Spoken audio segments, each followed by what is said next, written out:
Hey guys, how's it going? My name is Julyo. Welcome to the cigarselections.com.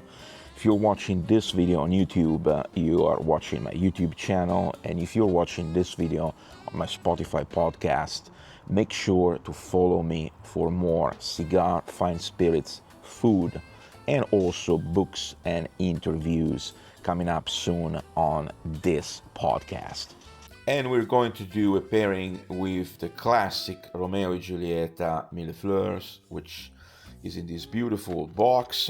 And many of you probably are already familiar with the cigar, which is a mild cigar, ideal if you want to enjoy a good smoke during breakfast. As usual, I'm going to do the box verification with the Habano app, which you can find on the App Store if you're using an iPhone.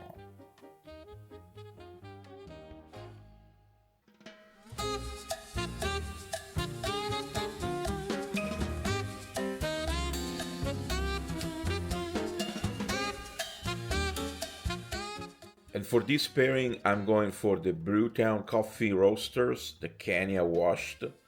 And I think it will work really nice because of the high acidity that will mirror the cigar brightness and slightly floral lift. And then there is that black currant and citrus to sharpen the cedar and hay notes in the Cuban classic Romeo y Julieta.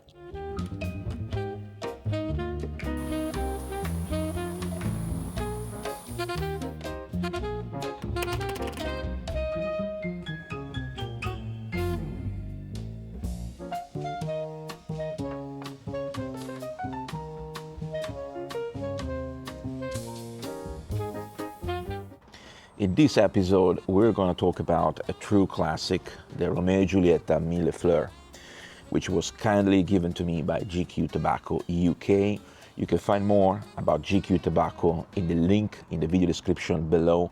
And if you're watching this video on my website, thecigarselections.com, you'll find more about GQ Tobacco in the article below this video. The Mille Fleurs has been produced in Cuba for ages and has been offered as a machine-made cigar. The French name translates into English as thousand flowers. And as you would expect with such a name, this cigar has a generous amount of floral taste. Nothing too much, nothing overpowering, very light, easy to smoke. It doesn't demand too much of your attention. It's something that you want to pair ideally with a light, medium body coffee roast or with a pastry. This cigar is also one of the most loved, at least on a mainstream level, when it comes down to Cuban cigars. It comes in an affordable price, but most of all is that medium, elegant type of flavor that appeals not just to the smokers that are into heavy tobacco, but the ones that have more light and delicate palate.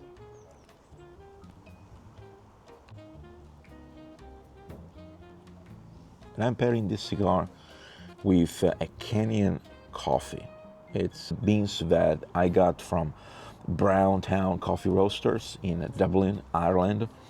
It has a bit of acidity, but the acidity mirrors perfectly the brightness and floral notes of the cigar. So the two of them really complement each other perfectly, in my opinion. You might want to try an Ethiopian coffee just for difference. Obviously, I'm drinking this coffee with no milk and no sugar. And I went for a manual espresso, which allowed me to have about 45 g of coffee. Now, I'm no expert when it comes down to coffee, but in my coffee journey, I learned the importance of timing properly how long you are going to brew your roast. Based on that, this will directly influence your experience, especially when you're pairing coffee with a cigar. The aromatic and almost fruity flavor of the Kenyan coffee allows to define the taste of the Romeo and Julieta and make it more precise. This is a very interesting match of flavors, because somehow it's balanced, but at the same time, in between puffs, you're having the coffee that refresh the palate. It reminds me when some cigar smokers suggest to drink plain water, still water, with a few drops of lemon. And the lemon does work as a reset of the palate, getting ready maybe for the next smoke, or just to get rid of the present flavor of the last puff and start from almost scratch when you are trying a brand new cigar for the first time and you want to have that clear, objective understanding and experience of a new flavor. So somehow drinking this coffee, literally sipping the coffee in between the puffs of this Romeo and Julieta, is not overpowering the cigar, but at the same time is somehow extending the experience and make it feel more even, which is a very important thing, because when you're having a cigar of this size, you don't want the cigar to go off. You want to avoid as much as possible to relight the cigar. You want to have the experience to be a consistent flow and don't rush it. If you have 30 minutes, 45 minutes, maybe on a Sunday morning, or you're on vacation and you're lighting up a Romeo and Julieta Mille Fleurs, you want to make sure that, especially if it is a little bit windy like today here, that this cigar doesn't go off. And the best way to do it is to sip a nice cup of coffee in between your puffs.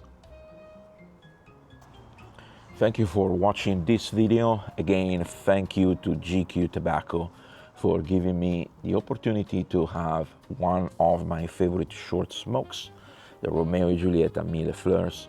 Make sure to check GQ Tobaccos in the video description below, or if you're watching this video on my blog, thecigarselections.com, find more about GQ Tobaccos in the article. See you soon, stay tuned, ciao for now.